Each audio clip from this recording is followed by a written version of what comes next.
trabalhe em silêncio. Comece trabalhando em silêncio. Quem fala demais abre espaço para muitas críticas. E a maior parte das críticas vem de pessoas que não construíram nada ainda. Então elas não têm experiência para te passar. Então trabalhe em silêncio. Segundo ponto, se apegue à tua fé. Como você viu o que o Douglas disse? Cara, leia um versículo da Bíblia. Algo que te deixa centrado. Renato, eu não sou cristão. Algo que te deixa centrado. Vou repetir. Legal? Algo que te coloque no centro.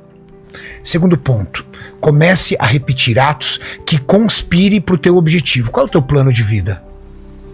Você tem um plano de vida familiar, profissional, pessoal? Começa. Regula o horário que você acorda, mas também regula o horário que você vai dormir. Todas as pessoas têm um horário para acordar, poucas têm um horário para dormir. Ela dorme a hora que dá na telha dela. Regula isso. Seja um pouco mais sistemático com o teu dia. Seja um pouco mais sistemático com a sua vida. Se você aperta um pouco o caminho e ajusta, você tem resultados mais práticos. Se a minha alimentação for melhor, eu vou performar melhor em tudo. Na minha mente, no meu corpo e no meu espírito. Então, melhore sua qualidade dos seus alimentos. Você não é mais criança para passar o dia inteiro à base de doce. Seja um adulto. Crie responsabilidade em cima disso com o seu corpo. Segundo, faça uma atividade física. Não pela estética, mas pela saúde e pela sua melhora produtiva. Os estudos deixam claro, quem faz uma caminhada de 40 minutos em jejum pela manhã tem 8 horas a mais de produtividade, mais produtivas do que uma pessoa que não fez. Porque você acelera hormônios que melhoram a sua capacidade cognitiva, que retarda a fadiga, que te deixa mais rápido para pensar e te deixa mais bem-humorado. Uma pessoa melhor humorada, o problema maior se torna menor, ele se torna solucionável. Segundo, prefira pela manhã resolver os problemas mais difíceis, porque após o almoço começa a cair um pouco toda essa sua produtividade hormonal e os problemas começam a dar vontade de serem procrastinados. Renato, eu tenho problema para treinar pela tarde. Cara, acorda uma hora mais cedo e faça em jejum então. Realizar uma atividade em jejum me deixa tonto, me deixa com mal-estar. Isso é uma questão de hábito. Repita isso que o seu organismo vai entender que isso é bom. Com uma semana esse mal-estar vai embora e é transformado num bem-estar danado. Organiza a tua vida. Eu sei amanhã o que eu vou fazer. Porque eu sou uma pessoa extremamente ocupada. Eu cuido de 4 empresas, eu tenho um podcast, eu tenho família, eu tenho atividade física, eu tenho minha vida como atleta. E eu quero dormir, eu quero descansar e eu quero aproveitar a vida ainda. Então meu dia é muito bem organizado. Organiza seu dia. Depois que você organizar seu dia, você vai perceber que boa parte dele você perde com entretenimento. Entretenimento é muito bom, mas ele não pode ser sua vida. E quando eu falo entretenimento, é rede social, TV, pornografia, tudo isso. Distribui o que você tem para fazer. Pela manhã, os mais desafiadores para você hoje. Porque quando ele se tornar um hábito, você pode jogar ele para tarde, porque agora ele faz parte da tua vida. E deixa para tarde aquilo que já não é mais desafiador para você, que você faz com mais facilidade, que já se tornou um hábito. Os estudos deixam claro, 66 vezes você repetindo isso se torna um hábito. Quando se torna um hábito, faz parte da tua vida, te faz falta se você não realiza. E aí você começa a mudar o jogo. Mas para essa regra, essa pequena regra que eu construí, que mudou a minha vida, que mudou a vida do ninja, que mudou a vida do padre, que mudou a tua vida, essa regra só vai funcionar se o cara tiver uma espiritualidade forte. Se ele tiver dentro de si mesmo a coragem para entender que, como o ninja muito bem disse, que ele não veio essa vida de passagem para ser uma estatística. Porque, na verdade, 90% é estatística, 10% faz a diferença. Então, 90% das pessoas que estão assistindo a gente aqui, quando acabar esse podcast, vão desligar e falar assim, foda-se vocês, tô nem aí. Dá minha pornografia aqui. Dá meu programa favorito aqui que eu vou maratonar até as 3 horas da manhã, foda-se o horário que eu vou acordar amanhã. Meto um atestado na empresa e tá bom demais. Agora, se eu tiver espiritualidade forte, querido, você vai parar de dizer que tudo que eu conquistei foi a base de sorte, hormônio, esteroide, tudo isso. Você vai dizer, entende? Vai parar de dizer que tudo que o ninja conquistou é porque ele deu sorte, ou que o padre só tá vivo porque tem 10 pessoas aqui cuidando dele. Ou seja, você vai dar motivo pro sucesso de todo mundo. para justificar o seu insucesso. Então o espírito tem que estar forte. Eu tenho uma coisa para acrescentar aqui, Vilela, é assim: as pessoas entenderem de uma vez por todas. O que vocês acham que a gente fica falando de Deus aqui? Por que você acha? Ah, porque o cara... Tem um motivo, sangue bom. Tem um motivo que você agora começa a prestar atenção em várias pessoas que você admira e o cara sempre fala: a Deus toda a honra e toda a glória. Que Deus te abençoe. Deus em primeiro lugar. Em primeiro lugar eu quero agradecer a Deus. Por que você... porque é legal, porque a gente fica aqui, porque é bonitinho. Eu falo: você tá maluco, cara. Tem um motivo porque o cara fala disso. Sabe? É que o pessoal adora pegar o contexto e falar como foi feito com a parte de religião, e o pessoal vendo, o pessoal fazendo uma pá de cagada, aí um monte de coisa, e aí tem o pessoal quando vai falando que fica uma parada maçante, chata e tudo mais, e aí fala: isso, deixa isso pra lá, e fala: você vê pra lá. Agora presta atenção nos malucos cabulosos que tá falando a parada. Tem um motivo, mano. Tem um motivo. Os malandros não entendem essa parada, ele não vê. E assim, só que nós vê isso em tudo. Em tudo. Em tudo. E se você começar a prestar atenção, você vai falar: opa, tem um motivo. É porque essa força... Tem que experimentar. Não tem outra maneira. Não porque tem. assim, não tem como eu explicar pra pessoa o que eu passo. Mas ela consegue. Mas eu falo assim: o que você acha que aconteceu aqui, sangue bom? O que a gente caminha hoje assim, cada vez maior, e não vai parar. Não vai parar. Por quê? Porque é isso, mano, é a força, é essa parada. E como eu expliquei assim, quando você começa a fazer esses ajustes, é porque a caminhada que o Renato tá passando aqui, mano, isso aí ela potencializa a caminhada de qualquer pessoa. O que ele tá falando, ele tá te dando uma estrutura de crescimento para você voar. Se deixasse eu somente, quando eu na fase para virar jogador, quando jogador profissional, somente eu fazendo por minha conta, nunca que eu ia conseguir chegar aonde eu cheguei.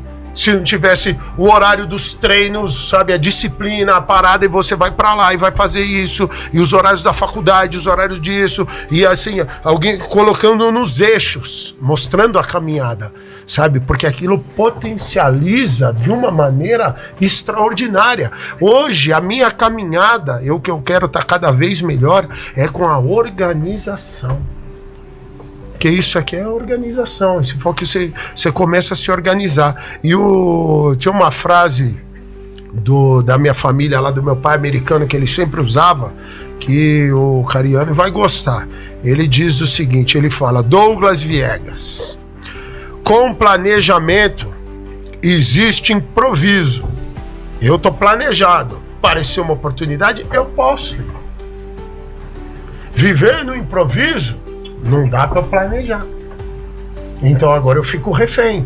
Você planejou uma viagem para Europa, você planejou, você paga muito mais barato. Você se alinha, você já sabe para onde vai. Apareceu depois outras oportunidades, você cancela, vai para cá, mas você estava planejado. Você pode agora improvisar. Agora só viver só no improviso, você fica refém do que acontece. Mas o que a gente está conversando aqui, eu estou passando isso era uma frase dele que venha. Então eu quero estar sempre, cada vez mais organizado. Mas existe uma outra parte também, que no meu caso, por estar cada vez mais conectado, entendeu? Deixa eu ver também agora como é que eu me sinto, o que dá pra fazer na parada. Então assim, nós não estamos dizendo pra ninguém como alguém deve viver. Nós estamos dividindo as nossas experiências. Mas uma coisa é fato: a maneira como o Cariani acabou de explicar alcança resultados. É isso. Alcança mesmo, tem a prova viva aqui do nosso lado. É uma regra que foi feita para quebrar. Eu não É sei. verdade. Sim, mas a exceção é a regra do burro. É isso aí. Essa é a grande verdade. Igual alguém vira e fala assim: por que eu vou fazer faculdade se o Mark Zuckerberg saiu da faculdade? Porque Bill Gates não terminou a faculdade. Caramba. Cada um é uma Bill história. Gates saiu de Harvard porque ele tava passando o carro nos professores de Harvard. Entendeu? Exato. E você não tem 10% do que o Bill Gates tem, caramba. Você usa uma desculpa acorda. esfarrapada, é isso. Exceção é a regra do burro. Eu sempre trabalhei pela regra e me deu bem. Deu bom pra mim. Eu queria só pedir pro Paquito dar uma temperatura aí do chat pra gente saber sobre o que a gente fala mais, se tem alguma dúvida em relação ao que a gente já falou. É contigo aí, Paquito. Bora lá. Eu vou ler uma pergunta aqui do Alexandre de Lima, que Aliás, é muito interessante. Seu cabelo está muito bom hoje. Obrigado, eu mudei o Né? Ele tá penteado, estilo entendeu? anime, não tá? Agora eu tô separando ele no meio aqui, antes eu jogava tudo pra um lado. O Alexandre de Lima e Silva, ele pediu aqui pro padre falar sobre a experiência de quase céu dele. E aí ele pediu a bênção do padre também. Aí ele falou de seus filhos espirituais, Alexandre e Karina. Como assim, quase céu? É EQM mesmo? Exatamente. É por aí. Nossa, padre. É por aí, Vilela. Como que foi? Mas antes de falar da EQM ou EQC, Experiência de Quase Céu, eu quero apontar uma coisa aqui, que a partir do que estamos falando, Cariane, Ginja, Vilela, tem uma palavrinha que é o segredo. Decisão. Decisão. Decisão por Deus. Decisão pelos exercícios, pelos cuidados com o corpo. Decisão para crer, para ir além, fazer dos limões da vida uma limonada. E a palavra decisão, Vilela, etimologicamente falando, significa exatamente isso. Fazer uma cisão. Decisão é fazer uma cisão. Então nós temos que fazer esta cisão. E é algo como cartão de crédito pessoal intransferível. Ninguém pode escolher por mim. Não adianta os meus médicos e os demais profissionais da saúde, muitos estão aqui, eu tenho uma junta médica e de saúde multidisciplinar dia e noite do meu lado. Não adianta me darem medicamentos e fazerem o tratamento. Eu tenho que me decidir pela vida. E quando a gente fala de espiritualidade, pode parecer uma coisa muito eletérea, uma coisa muito na imaginação solta. A espiritualidade está ligada com a religião? Está. Está ligada com o credo que a pessoa professa? Está. Mas não é só isso. A espiritualidade são os valores da pessoa, as crenças que ela tem. Por conta dos valores que ela tem, sobretudo dos valores inegociáveis, ela dá conta. Nós temos um valor inegociável, a família. Ora, nós não abrimos mão da família por nada deste mundo. Por mais trabalhos que tenhamos, apelos que tenhamos, por maior que seja a demanda, é um valor inegociável. Deus é um valor inegociável.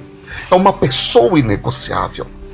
Então, a partir dos meus valores, das minhas crenças, repito, crenças aqui não é só religião. Aquilo em que você acredita.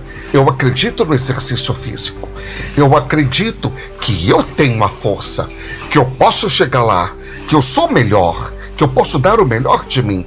Isso faz uma revolução na vida da pessoa. Depois também falamos muito aqui hoje, cuidado com o corpo. O apóstolo São Paulo disse: acaso não sabeis que vós sois o templo do Espírito Santo e que o Espírito Santo mora em vós? E aí a gente emenda com Santo Agostinho, porque Santo Agostinho foi da pá virada. Sim. Da pá virada. E em dado momento ele disse: ó beleza, sempre antiga e sempre nova. Tarde eu te procurei. Eu te procurava fora de mim. mas tu estavas dentro de mim. Em outro momento, Santo Agostinho diz: Deus é mais íntimo de mim do que de mim mesmo. Por isso, quando eu vou orar pelas pessoas, seja lá no meu quarto, estou há 3 anos e meio na cama, seja no meu quarto ou pelas redes sociais, eu peço a Jesus: Jesus, sequestra essa pessoa dela, tira essa pessoa dela. Eu peço a mim: Jesus, me cura de mim, Jesus, me liberta de mim, me coloca de escanteio, o Senhor no centro, no trono do meu coração. O Catecismo da Igreja Católica diz que há muitos inimigos, nós temos muitos inimigos, declarados e não declarados, mas que o maior inimigo de nós mesmos, de nós, somos nós mesmos. Sim. Nós somos o nosso maior inimigo. Padre, o senhor me